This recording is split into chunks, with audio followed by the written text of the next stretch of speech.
Emotionally unavailable. Hi, welcome to Emotionally Unavailable. This is truly a show about me and my journey. When I started Emotionally Unavailable, I thought I was just learning how to be more vulnerable. But somewhere along the way, vulnerability became transformation emotional, spiritual, human. Every guest I've spoken with has been a mirror, a teacher, a reflection of something I was meant to see. These conversations aren't interviews, they're energy exchanges. I'm not here as an expert, I'm here as a student of life. And together, we're learning what it really means to open our hearts, to show up honestly, and to find connection in the spaces we once hid from. The journey back to ourselves starts here. Hi guys, it's late, so I'm going to try to keep this short. Thank you for being here and listening to this episode. For some reason, feeling a part of the collective grief really comforts me and lifts me up. I just appreciate anyone who takes the time to listen because we're in the middle of this story and I just needed to talk. I needed to record an episode because I didn't have a lot of backlog because of all the cancellations I had over a few months ago. And I didn't feel like it. And so my friend offered to do this with me. I didn't want to just sit and talk to the computer myself. That may be coming for the next couple of weeks. I don't know. It's important to me to still put episodes out because I had never missed a day, no matter what was going on in my life. And I recognize that this is different, but the show means a lot to me. And I've poured every ounce of who I am into it, and I want to continue to do that. And I mean, I don't know what to say about that. I do have some fears and reservations because I know that people through their own wounding are going to judge me and some of the things I say. And that's that. That's okay. This is, I guess, what's coming up for me right this second is that I remember when I would hear about tragedies like this before healing, my initial instinct is I knew they should have done such and such, all the things that my brain did to avoid feeling pain for the people I knew that lost someone they loved or my own pain for the person that was lost. And so, if you do that, I forgive you, but I want to invite you to just turn your brain off for a second. Like, what if you didn't do that? And what if you just cried for a minute? So anyway, I do want to take this opportunity to model the things that I've been trying to teach people for a year and a half and teach myself and just showcase the toolbox that I've got right now. And I love you. I appreciate everyone who's been here as a support to me. And I look forward to continued support and collective grief and growth. So here's me and Ashana talking about Jake. Emotionally unavailable. All right. Thank you for doing this with me. I just, I don't know. I didn't feel like having normal, regular conversations today. But I also don't want to be like having to scramble too much to put together best of episodes for next week. And I want to talk about him. So I thought this was a good idea and you offered, and I would just really appreciate it.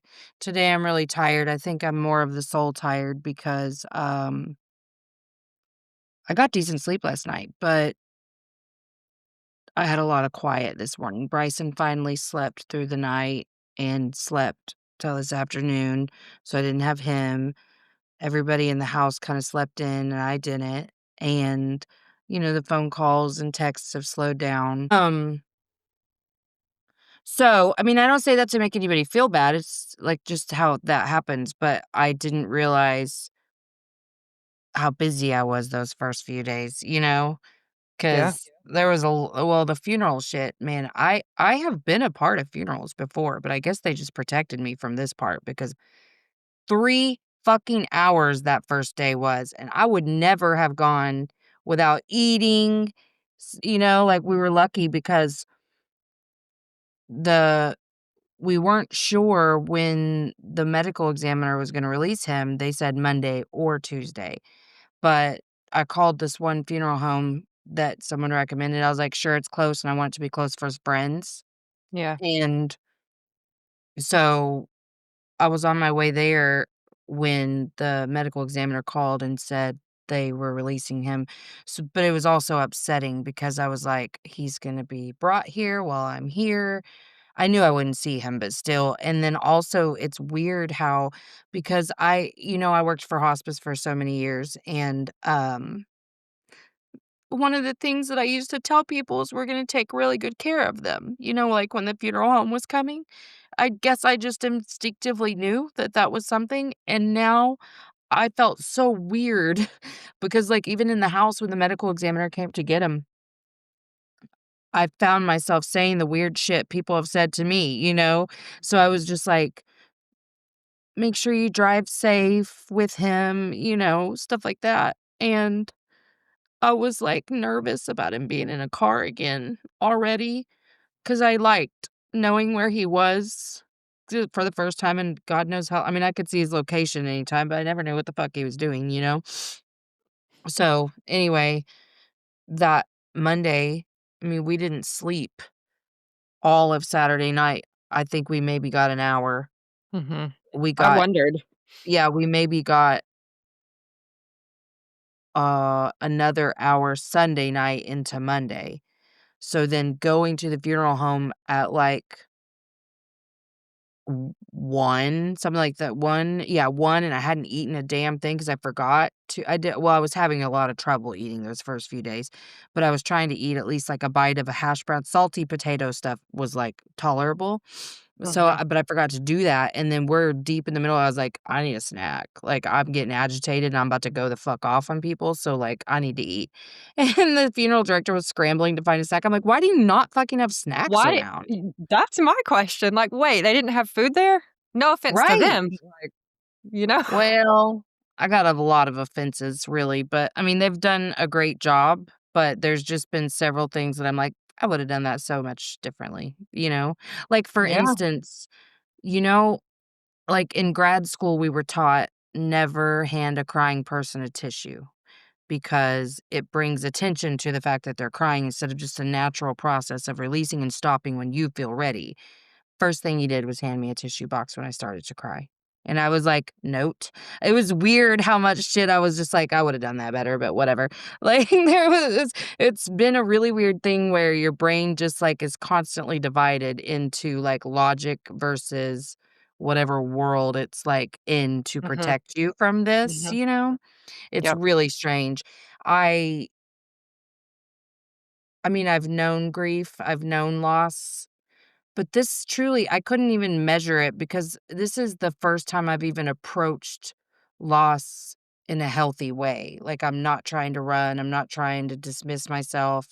I'm not allowing myself to get super caught up in like anger at people for not being what I want them to be right now, which obviously there's things I'm not going to get into because. Anyway, so that's a good way to start, I think. We're doing okay. It's bizarre. I think the first time I had an ugly cry was not until like the deep guttural, probably not Mhm. until Tuesday or Wednesday when no, it was probably Tuesday.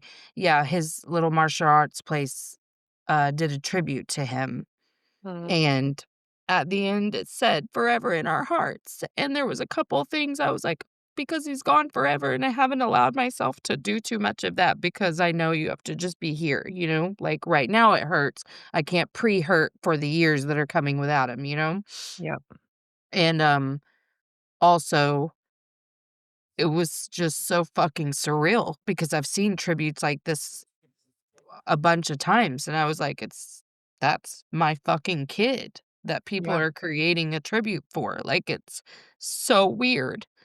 So, I was glad it happened in front of Bryson because I knew that based off my experience when my mom died and watching my grandma, you sit around scared for when that's gonna come, and you're also a little worried about, like, is this gonna be the thing that now we're on the breakdown side of things and you're not coming back to me?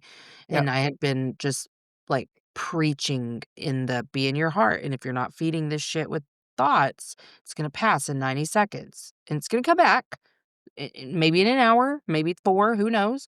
But, like, don't do the thing where you're driving all this emotion, like, just feel the loss, feel the grief, feel the pain, but, like, don't feed it with thoughts. And so I was really excited that he was with me whenever the fucking just ugliest cry ever came because he looked terrified. And I knew he would be, but then it did exactly what I said, and within Yep. 90 seconds, I was like, "Okay." And he was like, "Okay, I'm so glad to finally see you do that, but also that was really scary." It's good he got to see it through to completion, Yeah, isn't it? exactly, exactly. I was really glad that he was here for that because Yeah. well, that's been my whole thing is, like, I am trying to do this a certain way and really wanting to model that way. Like, you know how I think I told you that when I got to that place where I was like, "Fuck, man, I got this shit figured out," just in life, like, like, I feel healed, I feel good, and I just felt the energy raising, the vibrations in my house. I Yep. just knew I was making a difference, whether they knew it or not, you know? Yep. That's how I have felt this week because from the beginning, just the helping them just through my own process, like, teaching the people around me how to do this in a way that's not gonna lead to suffering, because it was a coincidence that that was the one clip I felt the energy to post of the interview the day after, but, um or 2 days after, I guess, but I watched it like yesterday and I was like, "That's true though," and I believe that. I think suffering is a choice, and I don't wanna avoid this is gonna hurt no matter what, but I don't have to suffer. I don't have to decide that things don't mean anything anymore or that I can't have joy, and that's been important to me, and I really, um, I've tried to figure out, at least for now, how I'm gonna coexist, how you hurt, but live at the same time. So we developed Mhm. a whole plan for Christmas about because when my kids are little, when the boys were small, it used to be a free for all. You just open all the presents at one time, whatever. And that's how it was when I was growing up. But then I was like, but I don't even get to see you open things. And there's a huge mess and we lose things. So I kind of got a little ADD about it. It was like, or OCD, and was like, okay, one at a time, youngest to oldest, whatever. So by the time Charlie came along, that's what we did. And, um, I said, "Oh, I was like, "I want us to put the tree up. Are we good with that?" We hadn't put the tree up yet. So we put that up the other day. I was like, "Brian, I don't have the energy to do the physical labor of fluffing and doing that shit, but I can help put some ornaments on." We've just picked a few cute and the most special ones. We put a little tree in Jake's room. It was good. But I said, I am not ready for us to skip his turn. So what we've decided to do is I'm buying things like incense, things that are for us, kind of about him, and we'll take turns opening them, and, like, Bryson asked if I would still buy Jake Christmas Eve pajamas because that's a tradition in our house, and I was like, "Yeah, I was thinking I'd get some that would fit me, though." So, like, then, just, like, how can we coexist with this grief? How can we Yeah. hold it but still be alive? Because that's what the fucking point is of all this, is that we're going to encounter things that destroy the old versions of us. Like, we're not the same people we were last Friday, you know? Mhm. Mhm. Anyway, that's where I'm at in this current second. I love that you just shared that, like, we're going to go through things that destroy that past version of us, and the way that you're sharing this right now is such a good, like, modeling for people to see because we don't always know what that thing is gonna be that destroys that past version. We may not have Mhm. any frame of reference for how to deal with it. You're literally Right. making shit up as you go. Right. You have to tap into what feels good, what you can handle, what's gonna work for your family. Yes. You're living between 2 worlds right now, I think, as a mother, Yes. hearing you, I'm like, you're literally, like, 1 foot in, 1 foot here. How are you gonna navigate? Like you said, coexisting with the grief. Yeah, because that first day, Bryson said something like, "I just wanna feel normal," something like that, Mhm. and I was like, "Baby, that normal's gone." Like, you're never gonna be that person again, and thankfully, he's in school for psychology because he knows what mirror neurons are, and I Yeah. was like, like, our brains aren't even gonna light up the same. We're not the same. We're not normal because we're not who we used to be, and who would Mhm. wanna be? Like, in retrospect, who would wanna be the exact same as you were before you experienced something so life-altering? And Yeah. so, yeah, I think it's really important for me to well, like, so I guess I'll just go ahead and say how everything happened really quick. Yeah. Um, it's weird how comforting it is to tell this story even though it's awful. Okay, so Jake, a year ago, almost exactly a year ago, around Thanksgiving, was, arrested because he was doing a bunch of Xanax. I didn't know any of this, and breaking into people's cars in our fucking neighborhood. That Oh, was cute. wow. That was a good time. And, he was stealing pills out of the cars too. He was also just buying street pills, whatever. Oh my gosh.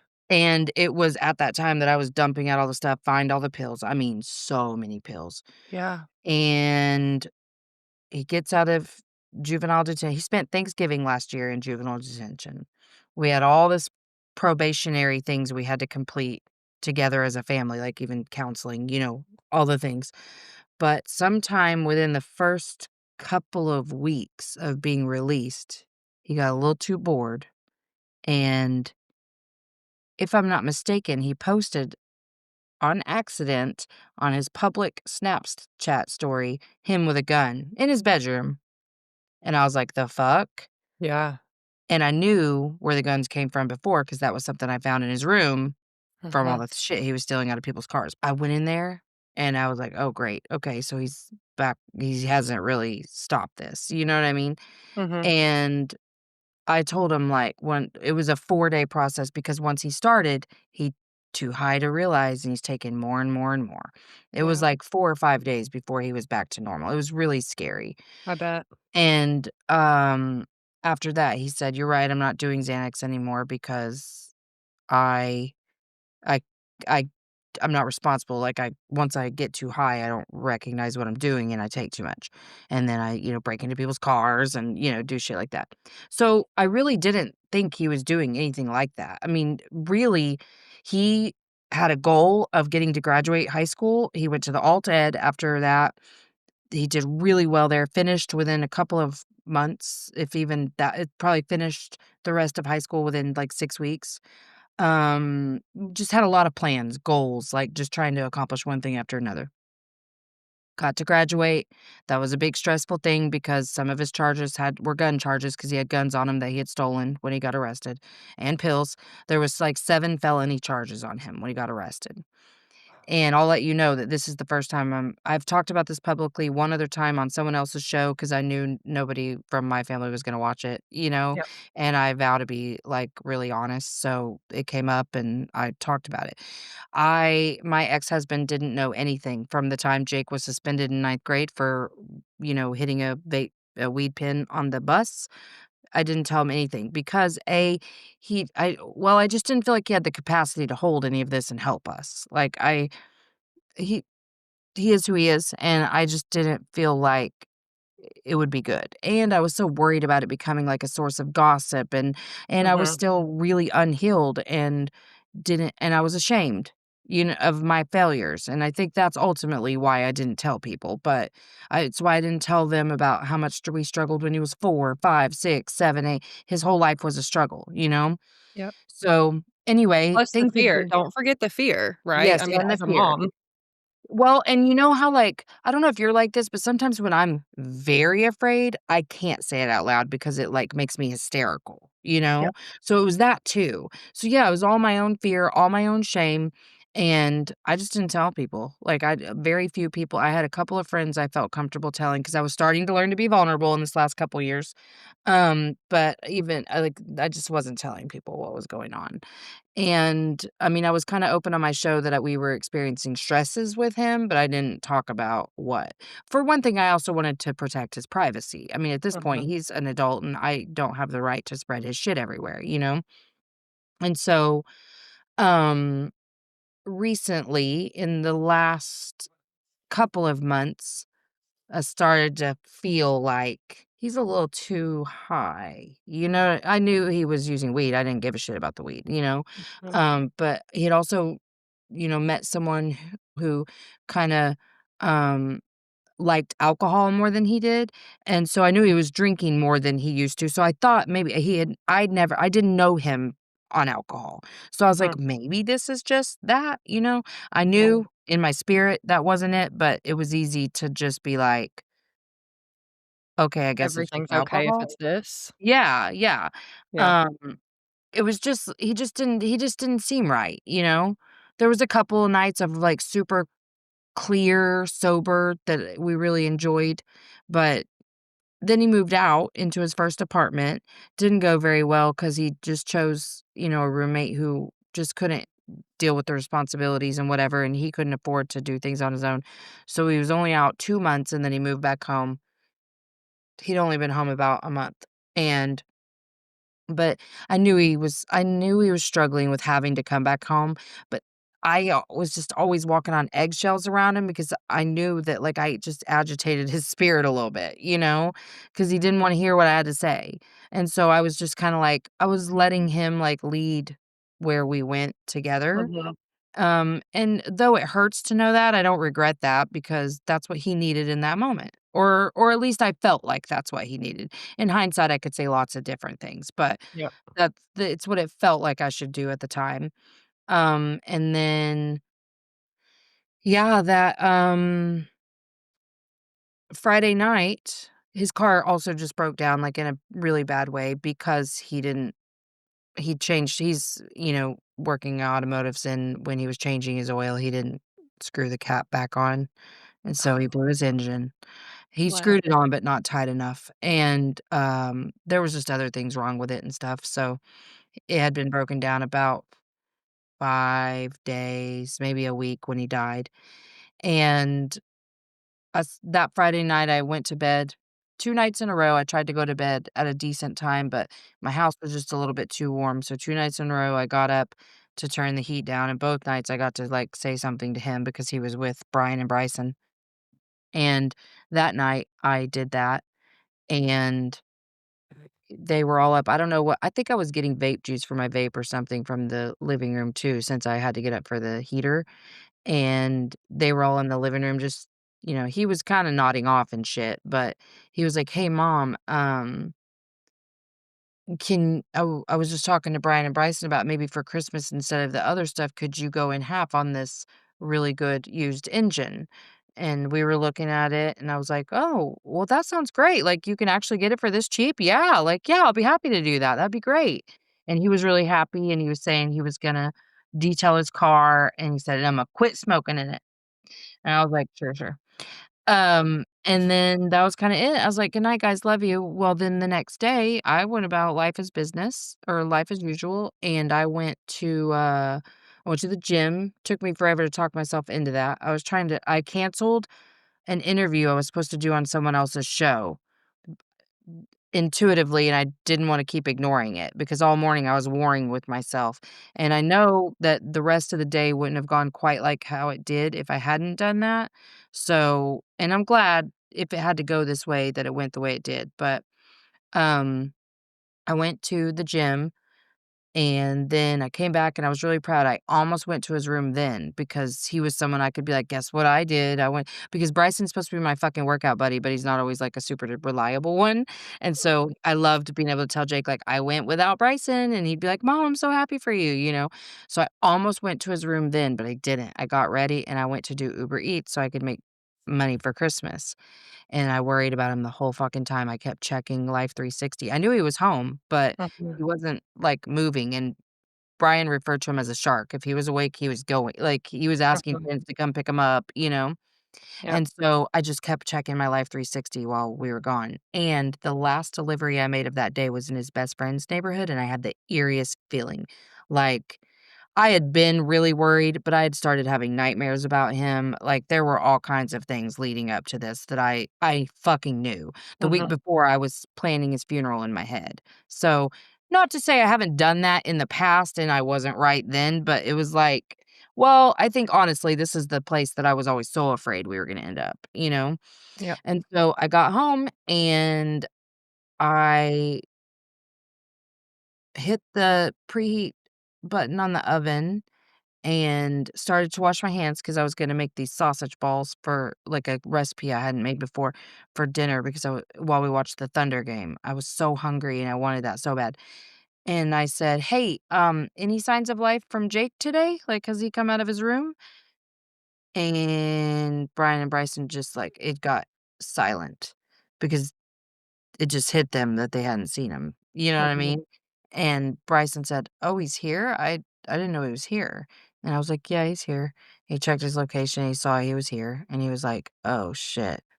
So I was like, I mean, I'm not gonna lie, I was like, "This is what I'm fucking talking about." I was so rude. I was like, "Great, thanks, guys, thanks." You know, whatever I said. So I go to the door and I knock pretty loudly, nothing, and I said, "Jake, Jake," and I stopped. I knew, like, he would have answered. This was Mhm. at 6:30 at night, and nobody in the house had seen him since 1:30 in the morning, and Bryson said, "Well, just go in." I said, "I'm not going in. He didn't answer, and I'm not finding him." So Bryson went in, it was pretty traumatic, and, I mean, he looked fine, like, it was that part wasn't traumatic, he looked fine. I did see him from the back because Bryson, I could hear him saying, "No, Jake, what did you do? What did you do?" But that's something that you might say if you find someone non-responsive, so I'm Mhm. not Mhm. totally sure yet what's happened. Pretty sure, but not totally sure. He's yelling, "Call 911." So now I'm hopeful. I'm like, "Oh, wait, is there hope?" Like, you think because, of course, 911 is gonna be the thing that you say, but in my mind, I was like, "Oh, there's a chance." Like, he might Yep. just be, like, non-responsive. And, because I could see him from the hallway shaking him a little bit too. So I was like, "Oh, okay, he's just not waking up or what?" You know? So I was like, "Oh, can he be saved?" And Bryson's trying to check for pulse and doesn't have the first clue on how to do that. So then I'm like, "Okay, honey." And I just usher him out. Like I'm trying not to look too much. I could see him from behind. He was laying on his floor. He liked to do that. He had autism. He did weird Mhm. shit. He liked to lay on his floor sometimes. And so he was in a position I've seen him in 100 times. And so that wasn't traumatic. And he had his phone in his hand. I liked that too. Cause I was like, okay, he's just scrolling his phone, you know? So, but I have such trauma from postmortem shit with my mom Mhm. that I know how hard it is to get the images, so I was just really concerned. Immediately, the second Bryson went in, I was like, "Okay, Charlie, go to your room," and I put her in her room, and then I tried to call 911, and I will tell you, it was difficult. It's n it they don't just answer, now there's prompts. Bruh, when a person is fucking flipping the fuck out, I couldn't even fathom, like, I couldn't Was it a comprehend. person? No, it was a automated, "Do you want fire? Do you want this?" And I was like, I literally had no idea how to deal with it. So I just looked up and Bryson had the phone in his hand. He had gotten through to 911, but he couldn't talk. So he hands me the phone and I'm like, "Okay." Well, that's how Charlie finds out because she hears me make the call, and I say, "Hi, my name is Malisa Hepner," because I've practiced 911 calls forever because someone said, like, "You have to practice that because if you call and you're hysterical, then you're not gonna get the help you need." So I used to practice all the time, and I said, "Hi, my name is Malisa Hepner, and we just found my son dead in his room." And the 911 operator was pretty fucking uncaring, I want you to know. So I answer the questions and then he gets to, "Okay, so have you started CPR?" And I said, "Oh," and I know from 911 calls that I've heard on TikTok, like, they're gonna encourage you to render aid no matter what, and I had a patient on hospice one time, his sister got into the emergency kit in the, um, refrigerator and took some of the liquid morphine, and our nurse found her dead. So I knew they asked her to do CPR and she was like, "No," you Mm. know? So I knew that was a thing they'd offer, so I thought he would just say, "Okay," after the first, like, me saying, "There's no chance." He says it again, and I'm like, Brian's hearing me. He's now frustrated. He comes in and I was like, "You checked him again?" And he said, "Yeah." I tell the man, "Sir, there's no hope. Like, he's gone, gone." And he said, so you're not willing to render aid to him." And I said, "Sir, it wouldn't do any good." Then Brian gets pissed. He's like, "He has rigor mortis." And I say, "My husband says he has rigor mortis. So no one there is willing to render aid." And I go, "Sir, please don't do this. Please don't make us do this. This is gonna be so traumatic for my family to try to render aid to somebody who's been gone for fucking hours. Like, are you shitting me? Like, they need training. Don't continue to ask us to do that because you know what? I knew better. I knew it was okay to say he's gone. Do you know how many families try to render aid in that moment because 911 is insistent that they do?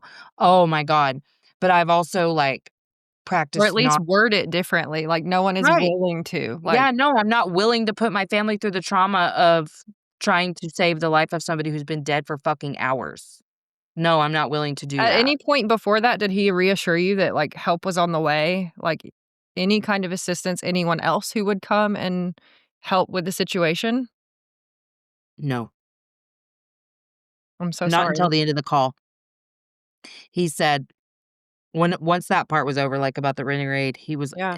to the best of my recollection, obviously, but that's when he got a little bit nice and was like, "Okay, they're gonna be showing up any minute. Can I do anything else?" Whatever, and then they were there. I mean, he must have not hung up until they were pulling up. Then the next step was how fun the fucking officer that we got to deal with was. So, first, a regular sergeant or whatever comes in and he's asking questions, and I'm answering the questions to the best of ability, even though I do feel like I'm being interrogated a little bit. It didn't feel good. I'm shocked that you Um, remember, like, in the detail that you right. do, right? I was like, I it was kinda like when you're driving down the street and you're not doing anything, but you're like, "What if I have crack in my car?" You know, like, it was, like, weird shit like that where or sometimes I'm worried that, there's a bomb in my backpack when I'm getting on an airplane. Like, it's just this weird thing that will happen. Yep. Intrusive thoughts, I guess, you know? And so I'm starting to, like, feel like I'm lying a little bit because I just don't trust this guy, you know? Yeah. And they were asking questions about our fucking dogs because the second the 911 and I hung up, I remembered, like, 911 calls I've heard where they're like, "Please secure animals." And our animals are small and yappy and you know what I mean? So I was Mhm. like, "Will you please go put the dogs up?" I then went in to tell Charlie, she said, "I know I heard you, but this was the first opportunity I could take to be like, 'I'm so sorry. Jake died. I've gotta deal with this. I need you to stay in your room because there's gonna be a lot I just don't want you to see.'" Mhm. And so she was in there for a little while by herself before Brian could break away from what we were doing and go be with her. But, so then the cop gets into a conversation with me and Bryson. We're in the living room alone. Actually, this is when I just started making notifications to people because I was like, I really don't like this guy at all. Mhm. Mhm. It seemed empathetic at first, but because I mean, listen, I'm in total shock. Like I'm shaky. I'm all the things. I feel like, I'm gonna throw up. Like so many things happening at once. And my house is now full of people and we're talking and he's nice, but then I guess he's like, "Oh, they're fine, so I don't have to be as nice." I don't know, but somehow school comes up and Bryson's talking about how he's in school. He's like, "What are you in school for?" And he's like, "Psychology." He's like, "Why psychology?" Like that, bitch. Why are you a cop? What the fuck? You know? And so we're both like, "Okay." And then starts lecturing Bryson about not getting student loans. I don't know what fucking place of privilege you're coming from, mister, but student loans are a necessity if you wanna go to college these days, it's all too expensive. I don't know what you're talking about. And also, what a I fucked weird up. place to be having that conversation, like Thank you. And he just looked so bored the whole time. Then 911 or the ambulance comes, and he tells them, like, "Y'all don't need to do anything, but you can go look if you need to do that for your paperwork." They're walking down the hallway, and you could tell something that they were talking about that had nothing to do with us. I never thought it was about us, but anyway, they're making jokes with each other and laughing right in front of my baby's door when they're looking to make sure, like, "Oh, Bro. okay, Yeah, I was like, "Okay." Again, it's such a good thing that I've gone through all of this work on myself Yeah. because those would all be things, A, I would have flipped out about, and B, would have held on to for a place to put my anger. Yeah. But I was like, "Well, I've worked hospice before, and while I would never do this, I understand this is a job for them, and they've seen this thousands of times," you know? Yeah. So I was just like, "I will forgive this and move on." The lieutenant of the guy the dog thing, they were like, "So what kind of dogs" like, they're freaked out that they can hear my dogs in the garage. Well, they're in crates in the garage, like, what the fuck? And they're asking me questions like I got a goddamn puppy mill out there. I'm so serious, and I just thought, "This would happen to me. This would happen to me. Like, are you shitting me right now?" Yep. So I just kept answering their questions calmly, and, finally, I just got so fucking done with the sergeant that I was like, "Okay, I'm gonna go ahead and call your dad and let him know what happened," and I just start calling people that I needed, like, the first few people I wanted to make sure they knew before because I wanted I was trying to, like, "Do you want me to call your brother-in-law and he can let your sister know and then let the rest of the family know?" This whole thing. I called one of my really close friends and let her know and someone else while we were sitting there. And yeah, it was just really fucking bizarre. And then the guy just acted bored the whole time. Just bored. Bored as fuck. And I was just like, okay. Then the medical examiner finally arrived and he was really, really kind. And they took everything that was around Jake with them, like pills. Bryson said that they told him they did find some pills. I don't remember that. Mm. So, but I think they told me that when I was on the phone with his dad. Um, And then, yeah, so that was that, and then we obviously stayed in our bedrooms while they took him out, and then we just stayed up all fucking night, not really knowing what to do. For the first, like, Saturday, Sunday, and Monday night, me and Bryson stayed in the living room together all night. Like, I was Mhm. like, "I don't wanna be away from you, you don't wanna be away from me." But, okay, this is what made me even start to tell you what happened. So, 2 things that I was like, no, I think this is just something trying to protect me and I gotta do it anyway, you know? So at first I was having trouble. My bedroom door shares a wall with Jake's room. Mhm. So I didn't even wanna walk in my room because just on the other side of that wall, he died, you know? So I was having a little bit of trouble those first few hours there. And then, later, after they took him, the thought of going in there because when Bryson was in my bedroom with me when they took him out, and Brian was with Charlie in her bedroom, and when we were walking down the hall, they said, "It's done." Bryson I noticed that Jake's door was open, and I was like, "Please shut the door, please shut the door." So I was like, "Oh, great, now I'm never gonna wanna go in there," whatever. So Mhm. later in the evening or whatever time, I was thinking, "Man, I really just wanna go in there, but that sounds awful." But I was like, "You know what, Melissa? You gotta try. You gotta see what it's like. Like, don't let the fear just make you believe it's gonna be awful. Go make sure it's awful." And, oh my god, I'm so glad we went in there because it felt so good. Like, it was weird, but it felt so good to be in there. It felt smelling the air because this motherfucker, I tell him not to smoke weed in my house, and he did it anyway, by his window and whatever. So, like but he preferred to do it in, like, Dutch wraps or blunts, so there's the tobacco smell. So, it's a very distinct Jakey smell in his room, you know? But I was like, "I never thought I would be so happy to smell this." And so just being in there and being in his space and touching his things but here's what's crazy. Okay, so I think I might have told you this story because 'cause I've talked about this several times on my show recently about how Jake lost his wallet and, like, it hurt my feelings so bad that I wanted to rescue him by giving him the money back that was in the wallet. Yep. I thought for a second that his ID was in that wallet. And so I told Bryson, "Man, I really wish we had his license. We should hop online and order a replacement before the state gets notification of his death and Mhm. won't send us one because we can do it as him, you know?" That was said, and then when we were talking about, I said, "I would still like to decorate the tree. What are your thoughts?" And he was like, "Yes, I would like to. I think maybe we'll just get a special ornament for Jake." So we go in his bedroom. The very first thing I see is Jake's license. I mean, it is right there. And I was like, "Oh my god, thank you, Jake." And then Bryson's rooting around and finds a fucking ornament. It was a thing that Jake had gotten as a gift last year. It was like OU. And then I was like, "Oh, look at this Oh, no, I found it and I handed it to him. I was like, "Oh, look at this cute little Snoopy," I think it was, with the OU thing, and he goes, "Oh, I want that, I want that," and he looked at it, he goes, "Mom, it's a fucking ornament." And Bryson Wow. wasn't a believer in spirituality or anything. He was very logical, science, you know what I Yep. mean? So he's like, "Okay, interesting." Interesting. Yeah, he was like, "License? Ornament? What a strange Okay." coincidence. Uh-huh.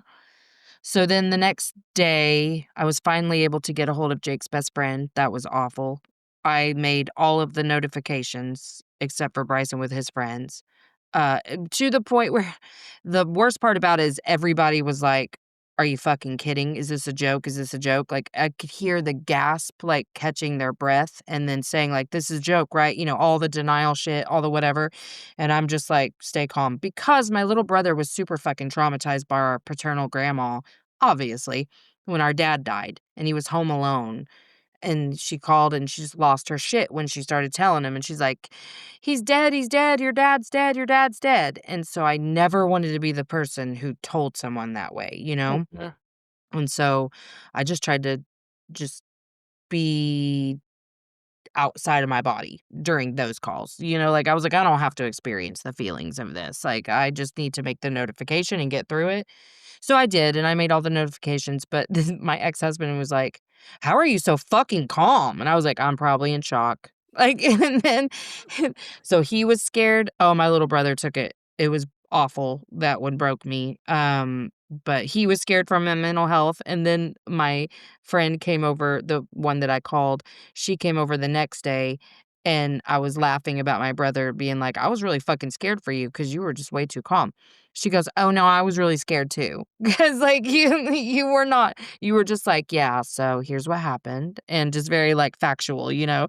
And Yeah. I was like, "Yeah, I mean, listen, I'm the person you want in a crisis. Like, I'm not the person to respond to a crisis immediately. Like, I'm gonna, you know what I, like, you, like, I was surprised if it hadn't been, if we had found him any other way Yeah. and it was even earlier in the day, anything, I would have responded 1,000% differently. But I had hours to prepare for finding him because he wasn't moving on Life Mhm. 360, you know? Yep. So I was prepared for it, and so it probably would have been really ugly, but just the nature of how it happened, I was okay. But yeah, I thought that was funny that people were like, Are you sure you're good?"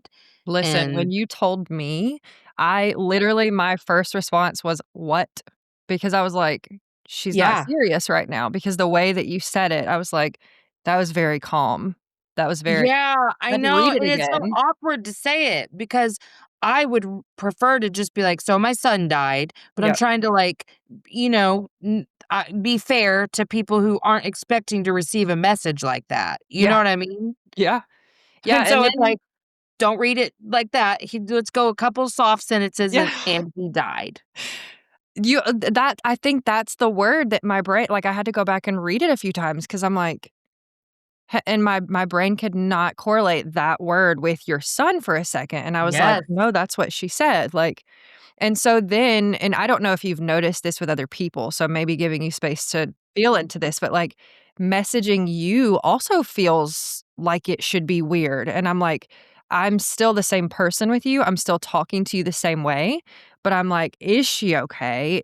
Did what I say there come out wrong? Like, did it offend her? Did it" Right, so I'm like, "Oh, I right. don't wanna be that way, though, like, I still wanna be No, and I normal." totally know what you mean because I remember being on that side of things, even just the last 10 years, like, I forced myself to show up kinda normal with Mhm, people, but mhm. there's nothing normal about it, and so, No.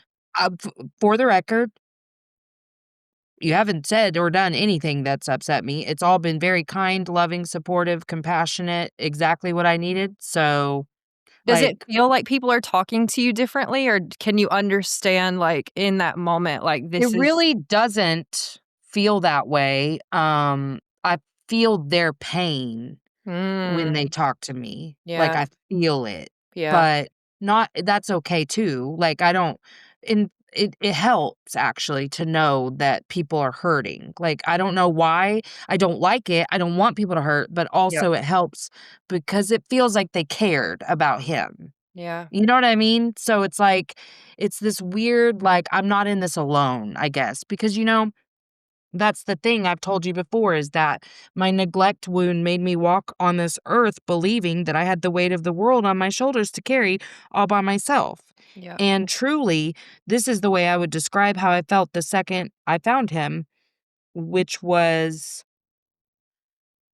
I sighed and I said, "Okay, I don't have to worry anymore. Mm. Like, that's over now." Because it was every minute of every day. The other day, I had seen on TikTok someone saying, you know how people say, like, "Let go and let God?" Yeah. Well, I mean, I don't believe that way, but someone was using that in, like, universe terms and was like, "Just give your worries away for just ask the universe to hold you for a day. We'll just take Yeah. it for a day." 3 days in a row when I was living in really intense fear just the week before, I was like, "Can I please give you this because I don't wanna exist like this. Can I please just give this to you? I'm gonna give it to you, and then I'm gonna trust and Mhm. whatever." So, I mean, that's what I was doing, but no, I think because I have done the work on myself that I have, I've people have showed up imperfectly. I mean, I will say that. You know, there's been some stuff that's said that you're like, "I will choose to take that in the spirit in which it's intended." Then the next step is, "Thank you." Like, you're thinking of me, you're worried about me, you love me, you're doing like, so Yep. it's easy for me to take the things in I know how people mean the things, and I do know it's fucking hard to reach out, like, I was the person who's always reached out no matter what, but it's uncomfortable, and I understand that, but nothing's even happened that made me think, "Oh, they must have been uncomfortable." You know what I mean? Mhm. And I think too, the second that I mean, because I didn't respond to everyone, like, Yeah. there are people who have kinda come out of the woodwork from past relationships and stuff that I've been like, "That's really kind," but, like, I don't have the energy to sit with everyone in this, and so I have to Yeah. pick and choose, and it helps, it's sweet, and like, I guess that's the thing too is I've heard so many times and again, I'm not unfamiliar with grief or loss, right? But, like, this is the first time I've realized, no, there really is not shit you can say that's Yeah. gonna make it doesn't help at all, like, nothing. It Yep. does not help at all. But what does help is the reaching out. The reaching out Mhm. has helped. Like, just to hear, like, "I love you, I'm thinking about you," whatever, like, you're not alone. I mean, Mhm. like, when and I think this is a very specific thing to me too, but also Bryson has said this too, that even if he doesn't have the energy to respond, it means it's comforting Yeah. to for somebody to say, like, whatever, and especially the things that have helped are people talking to me about their experiences with Jake. That has helped a I bet. lot. Yep. But otherwise, I never thought and I don't think that I would have liked people reaching out to me 2 years ago. That's what I was Pi gonna say, like, I know you've one of done my the work oldest on friends this. was scared to reach out, Yeah. Yeah. but she did, and I just let her know immediately, like, "Hey," because I've been isolated from people for a couple years now, like, at Mhm. least a year and a half, like, where I've really been in my bubble just growing. Mhm. And so she was timid, put the toe in, and I was like, "Hey, thanks for reaching out, whatever." So I think it helps like, did you feel less uncomfortable when I responded to you like me? You know what I mean?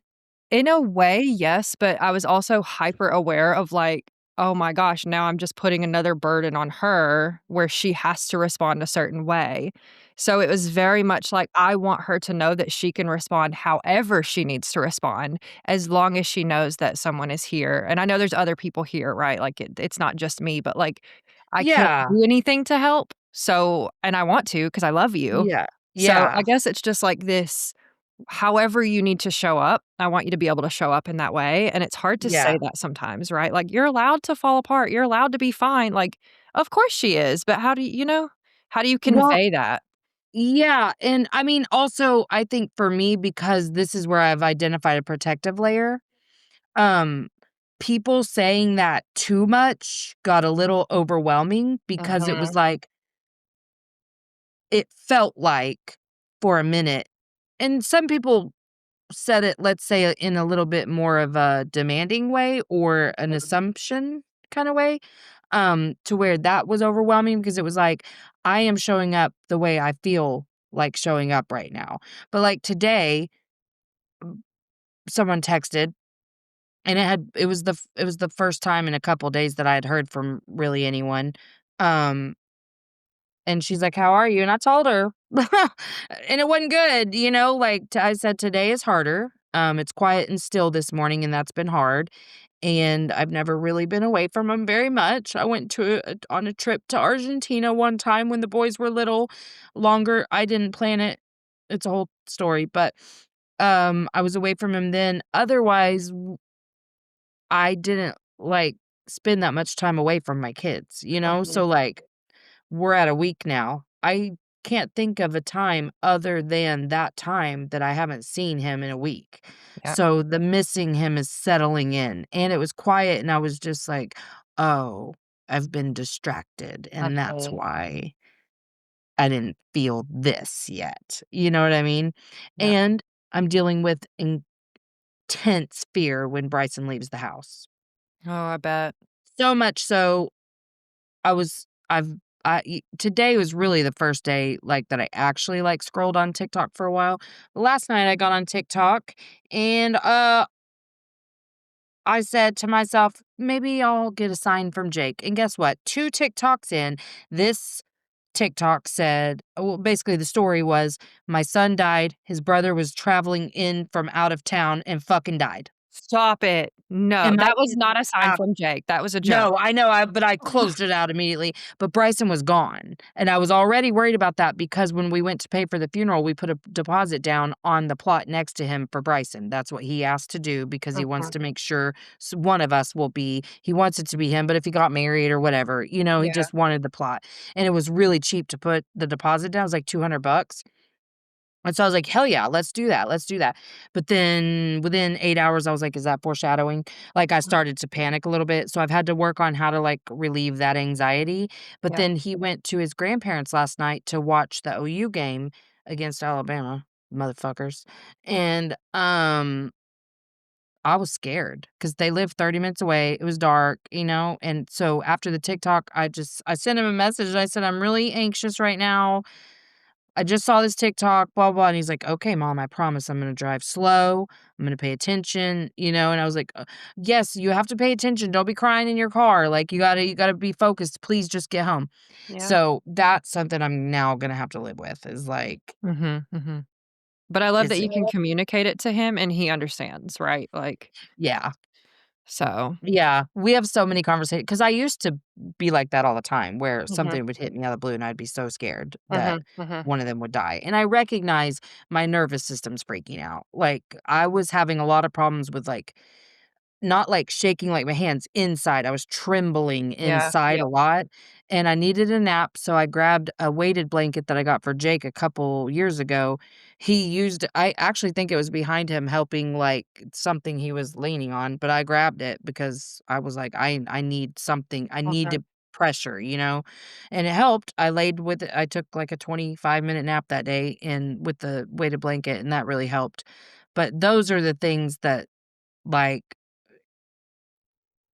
it's just bizarre, but I mean, I just decided, like, if people ask, Imma tell them, and because that's something I used to wouldn't. I'm like, "You don't really you don't really care," or "You don't wanna know," or Mhm. whatever, like, I used to have all of these things.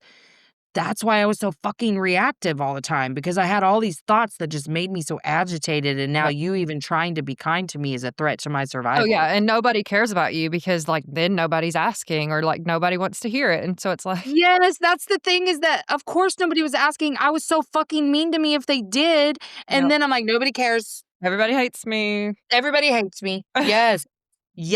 I'll call Yes. y'all anyway. No, for real.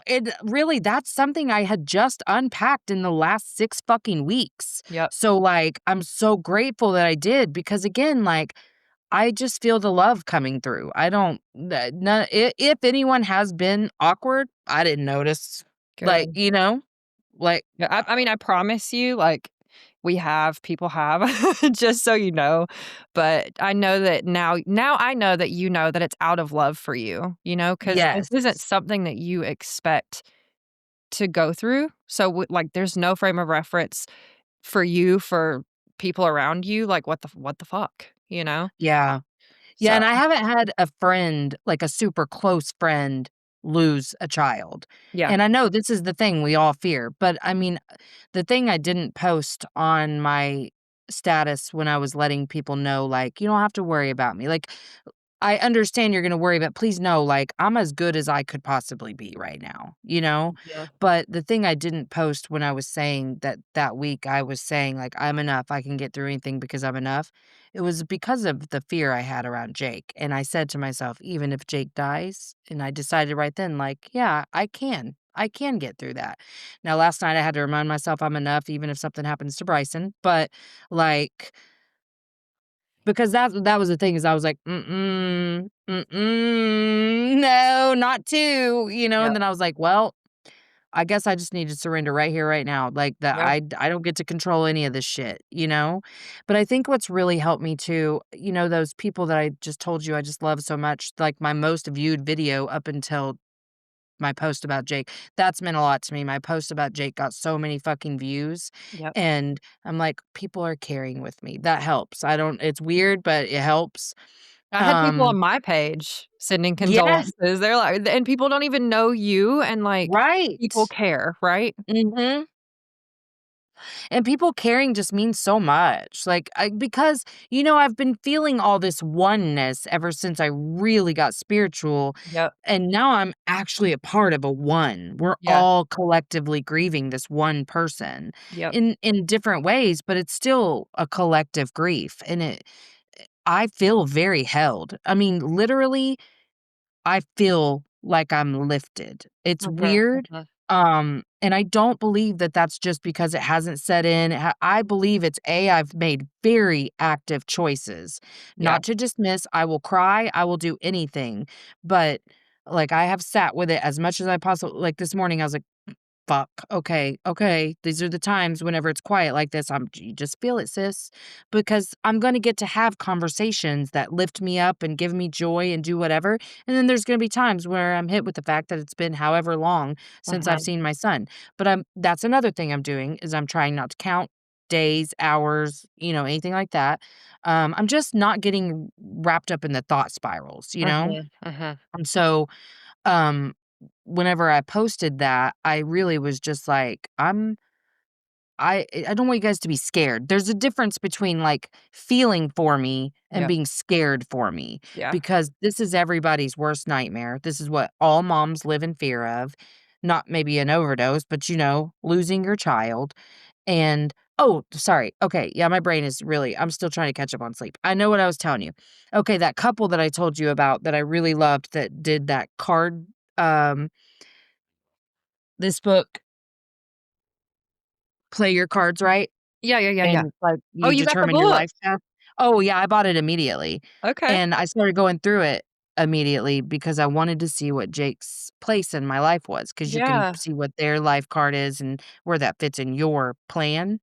And, they told me on that episode that he was here to teach me not to be afraid of consciousness, to bring me consciousness, and he was very much a part of that because the truth is, what I haven't said out loud to anyone, really, until now, is that that mental health crisis started with him because I didn't Mhm. know what to do. It started with him when he was getting in so much trouble and I'm living in fear and shame. I didn't know what to do.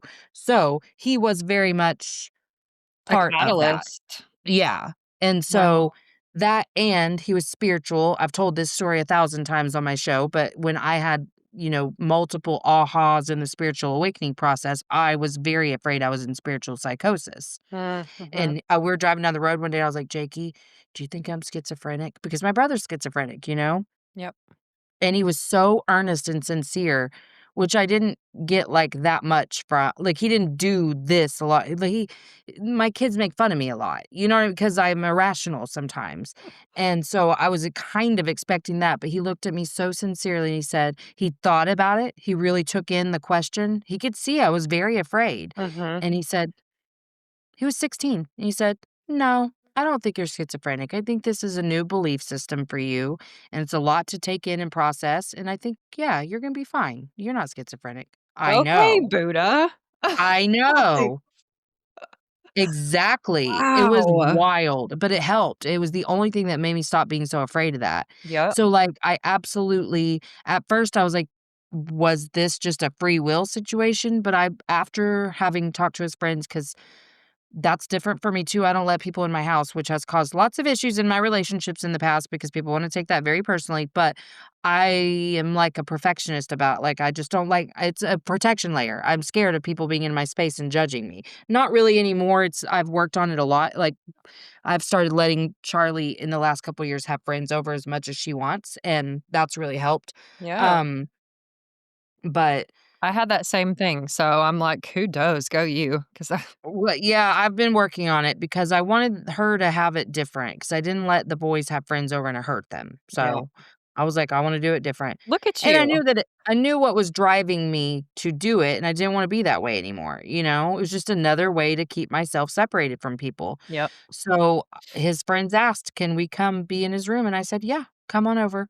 And we went through his clothes and anything that didn't like not everything, I didn't give, like, everything away, but, you know, there was some things that I was like, he'd want you to have that, you know what Yeah. I mean? Like, I knew he would want his friends I knew how much he worried about his friends and cared about them, but damn, because I did that, I got to sit and hear stories about him and Mhm. hear about, like, how they all felt so cared about by him, like, he just the way I explained it to them is like he gave you all the part of himself that he couldn't, like, give to us because he knew we couldn't hold it. He knew that we worried too much, you know? He kept so much from us. He was a very, um, internalized person anyway, he held everything in, Yep. but he couldn't show up as certain versions of him with me because Yeah. I was gonna freak out. Anytime he told me a story, like, actually, for a second, I felt so bad about being kinda like, "Jake, what the fuck?" The last couple because that night that the last time I saw him, he's telling me stories about how he was at, this kid's house, and this guy wanted to fight him, and he's like, "I'll fuck you up, motherfucker," like, all this, and I was like, "Oh my god, Jake," you know? And so, like, I knew I knew the the kids, I mean, they're all 18, but, they're babies. Mhm. I knew it was important to honor their role in his life, so, like, his very best friends, they're gonna be pallbearers, they wrote stuff to be read, like, they got their first pick of his clothes, like, all these things, and his his closest friend, he was just, like, adopted by the whole family. The whole fucking family came over because our washer and dryer of course, the dryer went out the day of, and I was like, that checks." Um, so, one friend offered, I said, "Yes, will you please come pick up my laundry and wash it, please?" Never in Wow. my life did I think I would ask somebody to do that. I sure did. I sure did. She did it, and I was like, "Thank you so much." And then, the hoodie that I wanted him to wear came from them, and he wore it multiple times every week. It was always in the rotation of Mhm. clothes being washed, but I was like, "You're the only person I trust with this," so, yeah, but the whole fucking oh, and she handed me $1,300, and I said, "Oh, honey, someone's already covered that cost." She's like, "You need it. Oh my Keep it." gosh. Mhm. Yes, and I was like, "Wow." Yeah. Okay. Like, it was so overwhelming, but it was so beautiful, I just Mhm. couldn't even fucking believe it, like, the Yep. the love that people have given because they loved him, and because they're so sad for us and, like, I can imagine how I would be feeling if somebody else was telling me this story. It's still surreal that it's me, that this is my experience, you Yeah, I know? bet.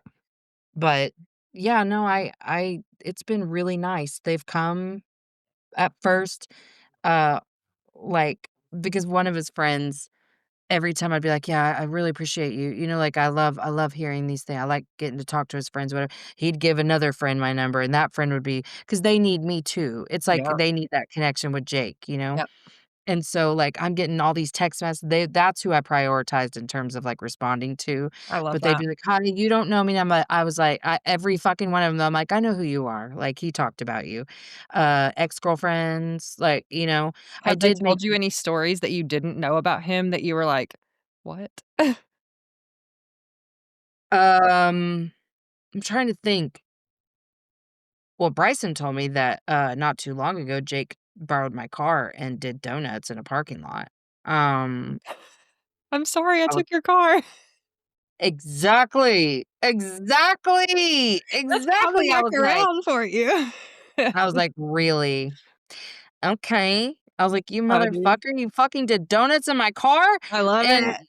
that's why I kept saying, "No, you can't drive my car." I was like, "My car is expensive, so no." Listen, he's here to teach a lesson, okay? And by God. And he was real good at it too, sis, Right? real good at it. And I did once tell him that, like, it hurt him a little bit, so I hated it, but I said, "Hey," 'cause I thought he'd bury me one day. I said, "Hey, I just, uh, I don't ever want you to sit around thinking like, 'Man, I've put my mom through hell.'" And he goes, "Well, you did say that one time." I said, "I did that one time, and I wanna apologize because like, I said it in a joking manner, like, I mean, I meant it, but, like, we were joking around about something, I'm like, "Well, you put me through hell this year, so, whatever." But it wasn't like a condemning, but Yeah. I should have known he would take it that way. I mean, obviously, he doesn't wanna hurt his mom. But he said something, I don't remember, and I was like, "Well, you've been one of my greatest lessons in life." And he's like, "Yeah, but I don't like that." And I was like, "I'm sorry. Like, Aw. you've taught me so much. Like, Yeah, just being your mom has taught me a lot." I hated that it hurt him, but now I know he knows what I meant. yeah. So, And made it fun too, right? Like, there was some fun, I some. know there's moments of fun there. Yeah, there was. I mean, he was so bright, like, just bright, like, he Exactly. brightened everything up. Yep. Like, he was such fucking chaos. Like, at all times, like, um, the first time I was like, "Huh, he does kinda march to the beat of his own drum, doesn't he?" We were at this trampoline park, and Bryson he wanted to be with Bryson, but he just wanted to jump on the trampoline. Bryson wanted to play trampoline dodgeball. So Bryson's playing dodgeball, Jake is on his team, but he's not fucking playing dodgeball. He's bouncing. Everyone else is facing each other this way. He's cutting the middle of the court, bouncing across. Dodging all the balls, I'm sure. He was, that's what's fucking hilarious about it, but then if he got hit, he'd be so surprised and just devastated? But I could tell he was, like, playing some game in his head, and I Mhm. was embarrassed, actually, but I was like, because that's the way I just stayed so tense and Yeah, braced yeah. for conflict because of him all the time. Now I mean, God, obviously, that's one of a million things I would have done differently is just, like, not fucking care about all that shit, and I would have been honest about our struggles because he would have been diagnosed way earlier with ADHD and autism and gotten the help he needed if I hadn't been so afraid to let people into our world with him. But I thought I was protecting him. Mhm, I mhm. was protecting myself, but you do what you know to do? And Yep. in my mind, I truly thought this is what you do when you need to protect your kid from the people who don't understand him, Yeah. you Yeah. know? Yep. As a mom, it's like, I don't know. I feel like we could look back and there could be, like, so many things that we can change about parenting at all, right? And it's Absolutely. does that do any good though, you know? Right. Well, and that's why, like, even with the whole idea that Charlie found out her brother died because she heard me make a 911 call, you Mm. know what? That situation could have been a lot more fucking traumatic. You're not gonna get it all perfect. You're Yeah. not gonna nobody's gonna have a perfect experience whenever somebody dies in their house Yeah. or dies at all? So, like, immediately, that's been my thing is I'm like, think it, say it, to someone. We've kind of developed a rule, like, we say whatever it is, don't Mhm. try to internalize it and try to process it alone, say it out loud, and then once you hear it, it's a different experience, and you know that, but, Yep. um and then if we need help with carrying what that felt like and walking through it, we've now got help with it because we've told somebody. So Mhm. that's been something we've been really committed to is just saying the shit out loud, even if we Yeah. know it's not what we should think or, it's not, like, productive or whatever, we say the shit out loud. And what I have been really surprised about too is my ability to be very hurt by some of the things that people have told me about, like, stuff he's said or, whatever. Like Bryson, he tells me some stuff, and it does hurt to hear it for a minute, but it's also like it's given him an opportunity to say, like, sorry for things that he has said to me, which I didn't need, but he's like, "I just thought, whatever," and I was like, "No, honey, I know that. Mhm. I know that. I know exactly why you do what you do because it's the same reason I do what I do.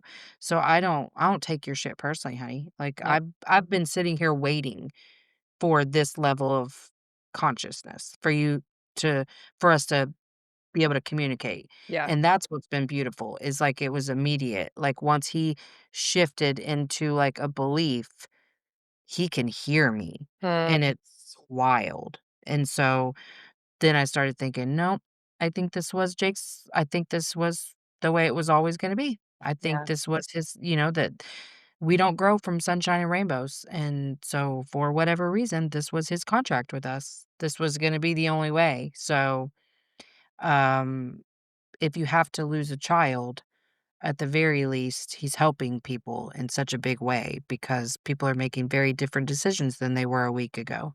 Yeah, and potentially stepping outside of how they used to do things, like you said, making different decisions, showing up differently, and learning that it's not shameful to do that. It might be scary to do that, but it's completely okay, and why not now? Why not do it now? Right? Like, Right, don't keep waiting. right. Yeah, that's been the thing too, is like any fear that I have over saying anything, I will say, well, like, you may not get another chance, so you need to say it, you Yeah. know? Yep. But yeah, overall, we're doing the best that you could be doing in this situation. I'm gonna have a pretty good toolbox, I think, but now I'm like, okay, I'm gonna have to come up with something that I do in those quiet moments because that's life is gonna return to normal for everyone else, and Yeah. I've gotta be able to like exist within this new normal. Mhm. And I want more than anything for Bryson to be coping so well that when the spring semester starts, that he's able to just do what he needs to do and coexist with the grief, That's what I want. I've really tried to just model that, so I have to figure out what the fuck that looks like. Like, Mhm. how do I actually do that?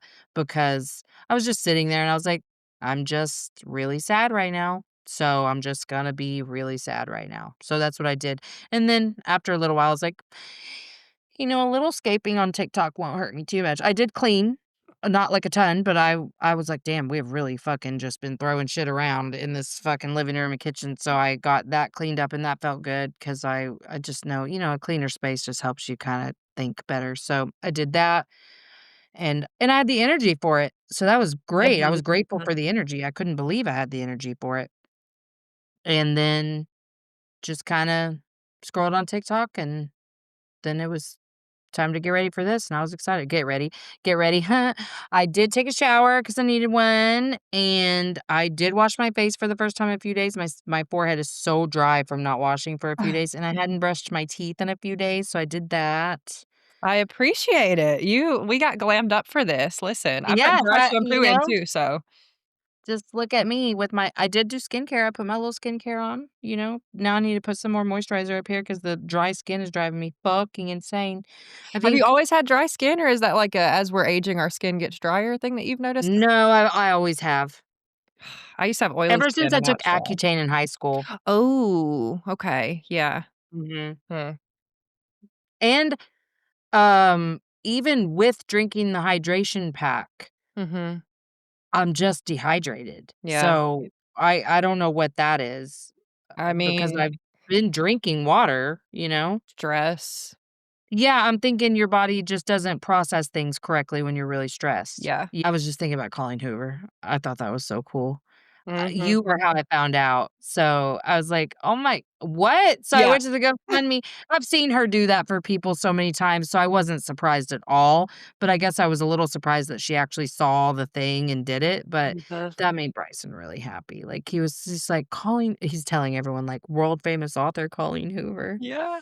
But and then he'd make sure to be like, "That's because my mom's an OG fan. She even met her in Texas and da da da," went to her book signing and all these things. You did it with a quickness too, man, like, it was posted and then she did it. So, See, I was off the phone for a little bit yeah. and came back and I was going through notifications and saw yours and I was like, "Wait, what? What? Calling Hoover?" So I messaged her and I just said, "Thank you so much. Like, I appreciate you so much." And she was said something about sending me hugs. I can't even remember because Yeah. it was so surreal. And actually, I'm glad I went back through my phone and notifications on that very first post because that was all a blur. Mm. There are people who have reached out that I totally have forgotten about. Just 2 days later, I Yeah. forgot. And so last night, I was bored, and so I was like, "I'm just gonna look. I'm just gonna see." And I was like, "Oh my god, I forgot." 'Cause on Facebook, that first couple of posts, I only hearted because I knew I wasn't gonna have the energy to respond to everyone, Yep. and I know that some people's wounding will make them think that I responded to some, but not to others, you know? If I did, it was because it felt really important. Yeah. Except I did on his ex-girlfriend's mom, I did respond to her on one because it really did help me so much what she said that he talked so highly of me. Which Oh, yeah. I knew that he did because of her, because when they first started seeing each other, they were out on a boat together over the summer, and she was like, "Hey, I'm with Jake, blah, blah, blah, blah, blah, and you should come hang out with us." I was like, "He would fucking die," and she said, "No, he's over here talking about, like, how, we're alike and, you have a podcast because she's Native American and very, like, into the Native American, spiritual shit. Yeah. And so, I was like, "Ooh, I wanna learn shit from her," Yeah. you Oh, know? for sure. But he was being all encouraging to her because she went to my, like, bio and saw where I was, like, healing expert. She's like, "I wanna be a healing expert." Like, "I want a podcast. I want that's so cool your mom has that." And he was like, "You can and you will. You just gotta, whatever." And she had told me that then. So I knew that what she was saying was true Yeah, yeah. because I talked to him about it and he was like, "Yeah, I was telling her about how you do this and you do this and blah, blah, blah." So I knew that he really had said that and that meant in a moment where I'm doing my fucking best to not Mhm. blame myself, Yep. like, it was very comforting. So I did respond to her because it meant so much, but I tried to be cognizant of the fact that I don't want the bullshit later where someone's like, "And then I tried to comfort you, but you responded to so and so and not me," I was like, "Let me just mitigate that by not responding to anybody." And I knew it was gonna, you know, come in droves, and I probably wouldn't have the energy after a few, so I just was like, "I'll just heart all of them." The one yesterday, I've responded to people, but I'm To just be kinda fair, trying to though, fix it. I feel like carrying other people's expectations right now is kind of the weight of the world, like we were talking about earlier, like, let this be a lesson for them too, let them sit with what comes up for them, and the gifts keep on giving, right? True, so true. Well, I'll have to tell you off mic about some things that I'm have here. been really cute to deal with. You know I'm here. Really cute to deal with. If I hadn't been so fucking exhausted, I would have already told you about it, but Mhm. my focus has been eat when you can, which thankfully I did because then my appetite came back. I think Oh, just good. putting a little bit in there. Yep, It was the 3rd night, me and Brian ran and grabbed us, McDonald's cheeseburgers and fries, and I think a sweet tea, like, just the regular little cheeseburger. I was like, "Damn, this is the best fucking cheeseburger I've ever eaten in my life." Bryson ate, I think, 3 because he had eaten even less than me the last few days, and Wow. I was like, "Honey, you gotta eat, you gotta try to eat." I was so scared for him because I was like, "Oh my god, this can't be good," and Mhm. but, I mean, my stomach just felt like, "Ugh," Yeah, But I was prioritizing, like, physical needs because that's the advice I've given my bereavement clients for years. Gotta take a shower when you can, you gotta drink water, and you gotta take care of those physical needs. yep. So I tried to sleep anytime I could. Couldn't a lot because Bryson couldn't sleep, and Mhm, he mhm. didn't wanna be alone, and he didn't ask me to stay with him, but I'm his mom, so I was like, "Okay, I'm gonna be with you." So I fell asleep on the couch last night because last night was kinda hard for both of us. I think it just got too quiet. Like, it just he went to his grandparents, but he was sad there too, Yep, and when he came home, he was just sad, and so he just didn't feel like being in his room. So I was like, "Okay, well, I'm gonna fall asleep on the couch while we're all in here, and then you just wake me up when you're gonna go to bed, and I'll go to my room," but I didn't end up because I was like, "Ugh, ugh, I'm fine here. I'm just gonna stay on the couch." But I got like 5 hours of sleep, so that was great. And he slept for a while, so I was glad. Like, yeah, I just woke him up at 1:45, so I'm so glad he got sleep. But I did try, like, to go take a nap, but, I took one with the weighted blanket. I've taken any nap I could. I kept eating even when I didn't think I could. I even laughed. I was like, "You know what's funny is when I was pregnant with him on school days, because I was in grad school and I was pregnant with him, on school days, I would be nauseous because the earlier I had to wake up, the more the nausea would hit. I really didn't struggle with it on days I didn't have school, but the only thing I could eat was potato products. I would eat a baked potato or like fries, tater tots, hash interesting. browns, anything like that. And that's what I was focused on in those days too. I was like, I could eat some fries, I could eat Yeah, tater tots, I could eat hash browns. So that's what I was just taking a couple of bites of. I mean, yep. sure, I've already put back on whatever weight I lost in those few days, but I was like, "Oh, that's not That was my good." Like, main worry, like, you kept talking about, like you would say, "I'm tired," but in my brain, I'm like, "Okay, if I were in her shoes right now, of course, the tired makes sense, but, like, is she feeling that she's hungry? Is she noticing that she needs to be hydrating?" Like, I don't wanna, like, over caretake someone, but I'm like, yeah. "At No, least I was hydrate." very in my body. That was my whole goal, was stay in your body, not your brain, and be in the moment, just in the moment. Like, Yeah, one day I remember not really knowing what to do with myself. I could feel shit, but I really didn't know, so I just sat with the sensations I could feel.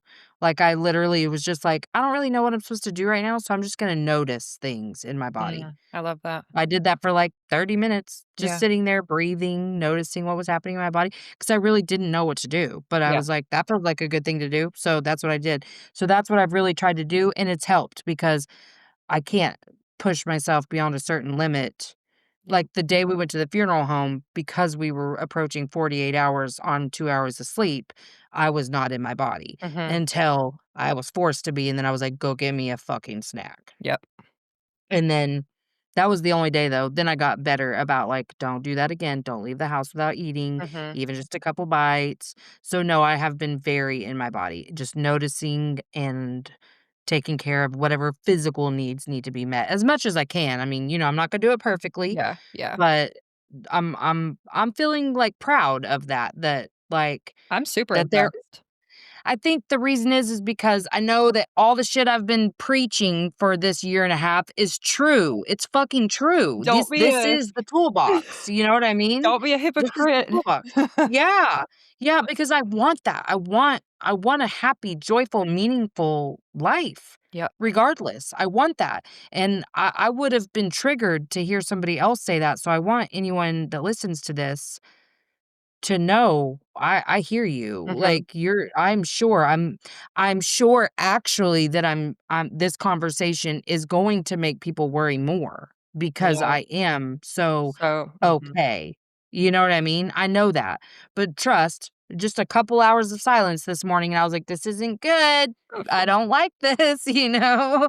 Like, I was glad that we had this recording scheduled. I probably would have slept or something because it just got to a place where I was like, I mean, I don't think you have to feel it all the time.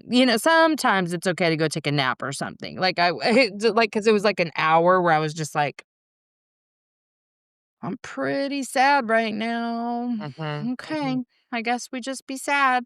But I don't even have anyone to talk to about it right now, so I'm just gonna sit here staring at my walls. I was Has your also brain, hungry. like are you processing time differently, like, with the progression of days and, like, the time that's passing when you're there in it? Mhm. Yeah. Yeah, it's somewhat not necessarily difficult to grasp onto accurate time in a 24-hour period, but when we're talking about days, Mhm. those first 2 ran right together. Like, before I knew it, it was Monday, and I had only slept 2 hours in a 48-hour period, Yep. and that's from the time we found him. That's not even the night before. Like, I had been up since that morning, and Mhm. yet, like, here we are, it's been so long without sleep. So that made it really difficult, and then just with all the, like, "Oh my god, I'm so tired, and I have to go to the funeral home again, and I have to do this and whatever," I just tried to, like, be like, "Does that have to be done today or not?" And it was a little overwhelming. I tried to we'd get on our phones and write on our notes app shit that, like, we didn't wanna forget or whatever. Mhm. S So that's been tricky, but I haven't necessarily lost my grasp of, like, the hour. I'm pretty aware still of what time it is in the day, but in terms of, like, overall, like, last night, we were all sitting in the living room, and Brian, thankfully, I was glad he said this out loud, but he said, "I just got really sad," and we were like, "Why?" And he's like, "'Cause this is a week. We were with him Friday night in this living room." And I was like, "Oh, fuck, weird. That's weird." Like, 'cause I've been working so hard to not do that, because I remembered when my mom and my dad died doing a lot of that, like, Yeah. because I was just so desperate to hold on to them. I thought that you had to hold on to grief and you had to hold on to, I was just looking for control any way I could get it, whereas this, I've been like, "There ain't nothing you can do, bitch." Like, Yeah. you just take care of yourself, and that's it, Yep. and try to be there for my kids as much. I mean, I'm not gonna not be, like, I know that people are like, "I know you're gonna worry about everyone else and whatever," and I'm like, "Not everyone, but my babies I am. I'm gonna be there." But all I care about, I'm not masking anything with them. I'm modeling. Yep. I'm modeling, and I think it's working. Like, they're doing really well. I Mhm. mean, are they fucking devastated? Yeah, they're having little breakdowns and whatever, but that's good. That's Mhm. normal. That's Mhm. healthy. So I don't feel like I'm over caretaking for anyone, and I'm not, any way in which I respond to anything really has nothing to do with anyone but me. Like, I'm not overthinking messages, anything. I'm just saying whatever the fuck I want. But, I mean, when do I not, you know? Yep. Yeah, I but I just be think that saying there's gonna shit. be people that hear this too and also like, "Okay, good." You know? Yeah, I hope so. I really do. That's what I want. I really hope people will listen, and just, like, know that, like, I'm okay. I mean, am I happy right now? I mean, in this moment, I'm happy because 'cause I'm getting to talk to somebody, and, I fucking love to talk. But whatever the words are, I don't wanna try to, like, protect myself or protect, like, fearing that people are judging me. I don't want that. But, I mean, judge if you need to. I get it. Like, I mean, I remember being the person who's like, "I don't know. I think I'd be da da da da da da." You know what I mean? Yes, So, I judge if do. it makes you, that's fine. Yeah. I don't care. Yeah. Well, I'm hey, just being me. you're gonna have people who listen to this who are also walking through something similar or have or will. So I'm wondering if there's anything that you would share for them, like if anything comes up for you at all of just like, "Hey, my heart to yours, here's what I would say." I think I would say the same thing I've been saying to my entire family every minute that grief is hitting us, when the really big waves come. This is the thing. It really will pass in 90 seconds. You're gonna float right back to the top and tread water again if you learn to control your brain. Your brain is just looking for a way to save you because your body is going through trauma. So, and especially when you find your kid dead in their bedroom, like, Yeah. there's trauma there. And so your brain is just searching for control and safety. Remind yourself you're safe. I've been telling Bryson that over and over, like, go here, go to your heart and be in your body, where if you can't do anything other than where does it hurt? Yep. What does the hurt feel like? Anything you need to do to be out of your brain. It is a night and day experience than the grief I've experienced with other family members. Mm. Night and day, because I lived in my brain. I counted the hours, I counted the days. I felt so much guilt, remorse, and regret, Yep. and all of that. I refused to, I've said the things out loud, anytime that I recognize, like, I should have done that differently, I let it hurt, and then I release it because there's not shit we can do now. He's gone, he's not fucking coming back. So that's, I mean, that's the thing, is that don't get caught up in the things that your brain wants to do for control. That shit is a lie. None of it's like it can be true, but it's not the truth. Mhm, mhm. So release it. Release any guilt and all of the other things because this is where we are now. Yes, if we fucking knew for sure this is what's going to happen. And I'm a person who said I knew this is where we were going to end up. But you don't know Yeah. until you're the one knocking at your kid's door. Mhm. So, of course, if we had known, we would have made different choices. Of course, if I had known what I knew just in this last year and a half, life would be so different. But that wasn't the path we were meant to take. I believe we took the path we were meant to take. And again, I don't want to, dismiss what anybody else may be feeling in this. I'm really just speaking from my own belief system right now about reincarnation and soul contracts and whatever. So, however that fits into what you believe, rest in whatever faith you have. So yeah, just don't get caught up in the thoughts. Like let it hurt, let it wash over you. Let that wave take you as far down as it wants to take you and then float back up. Because you Mm. will if you're not feeding that with thoughts. And I don't think Bryson believed me, but I think he does now. And I mean, I've done it over and over and over. I mean, today the waves came more frequently, but yesterday it was great up until it got still. Stillness is going to be hard. Be prepared for that. Just know it's going to be hard, but make sure you're addressing your physical needs. Thank you for sending me the vitamins and the hydration pack. The second I saw it, I was like, that is such a good idea. I mean, that's the thing too is that I thought I knew how to be a pretty good support when someone had lost before, but I really didn't think that because my old self wouldn't have wanted to accept all of this help, right? So Mhm. I've contributed to meal trains and I've contributed to GoFundMe's, but I will do that in a much different spirit now because all of it has meant so much. There's been a couple of people who have like made food and just dropped it on the whatever, and there was a couple of it was just so nourishing. It my body was so grateful for really good food to just like, okay, because that's the only thing that's really going to cure agitation is taking care of the physical aspects of grief. Yeah. And so, yeah, I would say take. Actually, this was always my grief formula, and I don't think it's changed. Take care of your body. You have to shower at least every other day. I didn't brush my teeth, but, whatever. You have to try to eat. I'm not saying whatever, like, you gotta go eat a full course meal, but I did eat a couple bites here and there whenever I could, and then my appetite came back, and I'm not afraid to not to be able to eat like a normal human being is okay. You're Mhm. not the less you try to hold on by controlling your environment, the more peaceful you're going to become in your grief. Mhm. Grief doesn't mean that we have to suffer. So take care of your physical body, find a way to connect with them every day, as much as you want.